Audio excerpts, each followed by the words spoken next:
Hi everyone, Simon here with a review of Task Force Kampas. Task Force Kampas is the latest shoot 'em up from EastAsiaSoft.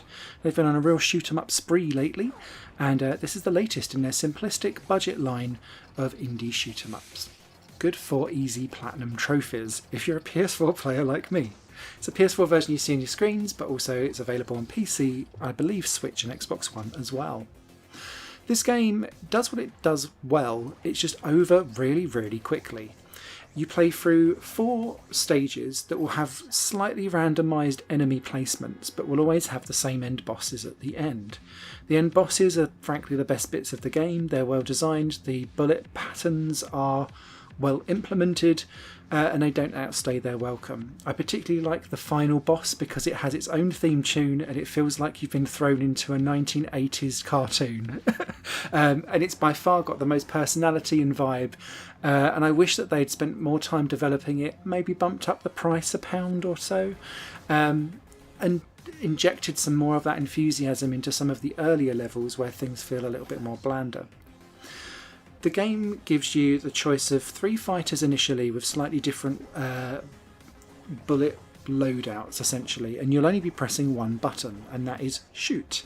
You'll shoot the bullets directly in front of you, obviously killing all of the enemies around you, but instead of having lives you just have one ship and damage, and if you get hit you'll have a couple of frames where you flash on and off before you kind of quote unquote respawn, but your damage meter will obviously take a knock.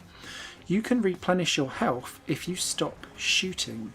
So the tactic for you is to decide when you're going to stop shooting to replenish your health if you can spot a gap in some of the enemies coming down towards you.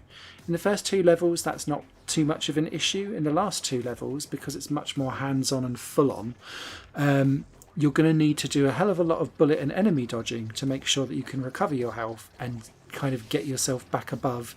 If you get hit one more time, you know you're going to be game over, RIP. That's quite a nifty little tactic. The other cute thing as well is that out of the meteors and the asteroids that fly towards you, you'll also collect these little cute dinosaurs.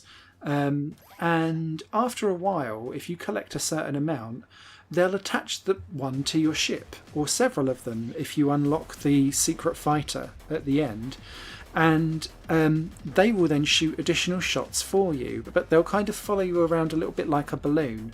It reminded me a little bit of Twin Bee, but I don't know why.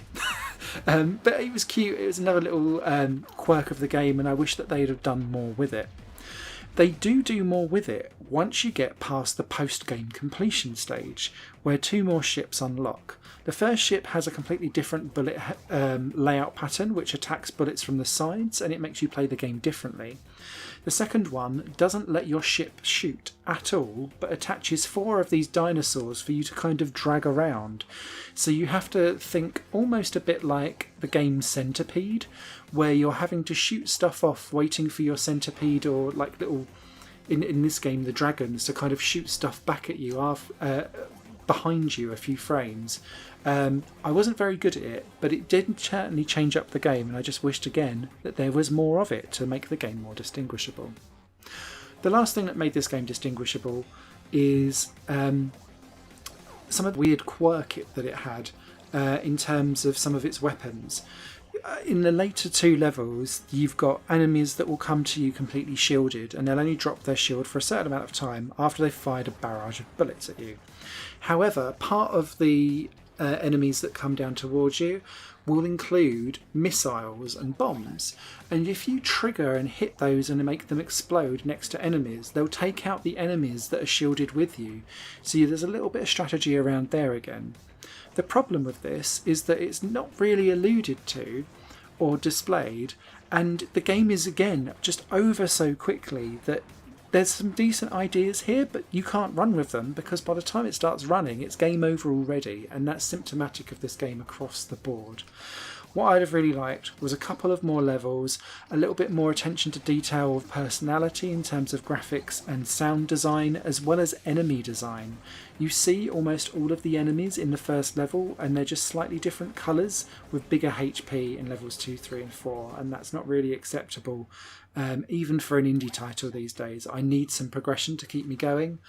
However, If you want an easy platinum that's done within an hour, there are a lot worse games to choose. It's well put together, it's just short.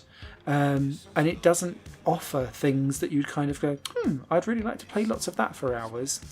It just needed a bit more polish for me to be like, yeah, I'd recommend that. For cheap platinum hunters, you've got a good game though. Written review will be over on higherplayinggames.com at a later point.